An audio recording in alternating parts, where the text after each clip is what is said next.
Media से बात करते हुए उन्होंने कहा कि भाजपा नफरत और भय की राजनीति करती है। पीसीसी अध्यक्ष दीपक बैज ने कहा कि भाजपा नफरत फैलाने की राजनीति करती है। छत्तीसगढ़ के रायगढ़ में कांग्रेस कार्यकर्ता सम्मेलन में प्रदेश कांग्रेस कमेटी के अध्यक्ष दीपक बैज पहुंचे थे।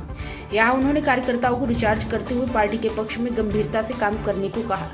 आपने भाजपा सरकार पर कई गंभीर आरोप लगाए। आपने कहा कि भारतीय जनता पार्टी के डबल इंजन की सरकार दिल्ली और नागपुर से चल रही है। इनका कोई विजन नहीं है और इनके पास एक ही हथियार है जिसका ये हर वक्त इस्तेमाल करते रहते हैं। नफरत फैलाना, फूट डालना और राज करना इनका काम है। उन्होंने कहा कि भाजपा को हार का बड़ा खौफ है। यही कारण है कि लगातार चुनाव की तिथियां आगे बढ़वाते हैं और चुनाव आयोग भी इनकी कठपुतली बनकर काम कर रही। मंच से पीसीसी अध्यक्ष दीपक बैज ने कहा कि रायगढ़ में कांग्रेस के 2 पार्षद पद के प्रत्याशियों को डरा धमकाकर धनबल से उनका नामांकन वापस कराने में सफल हो गए। भाजपा के द्वारा कांग्रेस के कई प्रत्याशियों को प्रलोभन भी दिया गया, लेकिन वो उनके झांसे में नहीं आए। इस दौरान वार्ड 23 के प्रत्याशी शरद महापात्रे ने स्वयं मंच पर आकर उन्हें किसी तरह प्रलोभन और डराया गया था, यह बात बताई। वहीं पीपीसी अध्यक्ष कांग्रेस की महापौर प्रत्याशी जानकी काटजू के समर्थन में जनता की बात की, अपील की और उनके पिछले कार्यकाल के विकास कार्यों को गिनाया। पीसीसी अध्यक्ष दीपक बैज ने यह भी कहा कि आज ऋण के बोझ के नीचे प्रदेश का हर एक आदमी दब चुका है और पूरा प्रदेश में विकास की बात हो रही है, जबकि जमीनी तौर पर विकास शून्य है। उन्होंने कहा कि हम भाजपा को सभी वार्डों में शिकस्त देने के लिए पूरी तरह तैयार हैं। हम लड़ेंगे और जीतेंगे। यद्यपि भाजपा धन बल के दबाव में राजनीति करना चाह रही है, जो लोकतांत्रिक परंपरा के अनुरूप नहीं है। तेज होते जा रहा है कांग्रेस का। आज तीसरा दिन है चुनाव प्रचार का और आज सरायपाली, रायगढ़ और पत्तलगांव 3 जगह हमारी चुनाव सभाएं हैं। जनता में उत्साह है कि 1 साल की सरकार की विफलता, न शहरों में काम हुआ न गांव में काम हुआ, इसको लेकर जबरदस्त नाराजगी है। कहीं न कहीं उसका फायदा कांग्रेस को मिलेगा।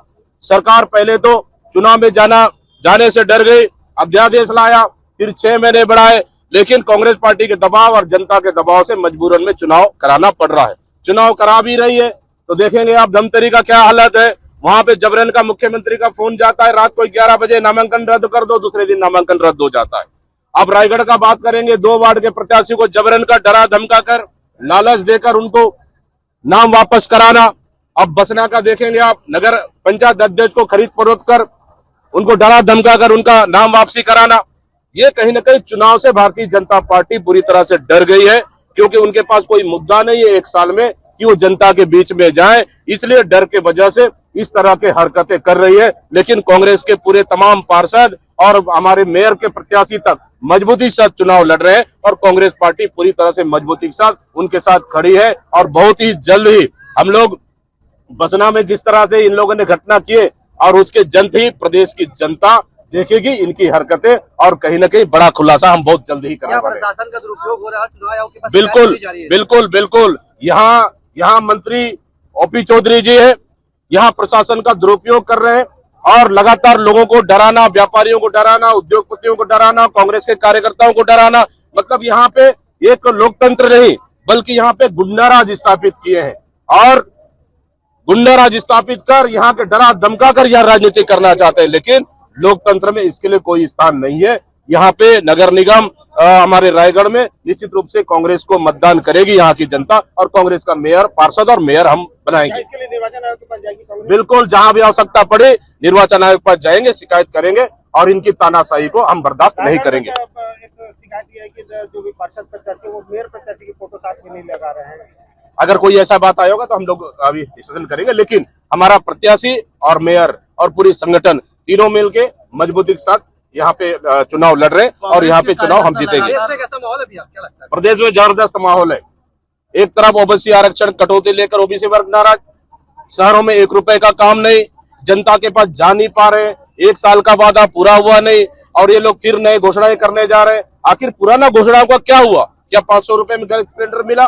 क्या 1 लाख नौकरी मिली? क्या किसानों को 2100 रुपए मिला?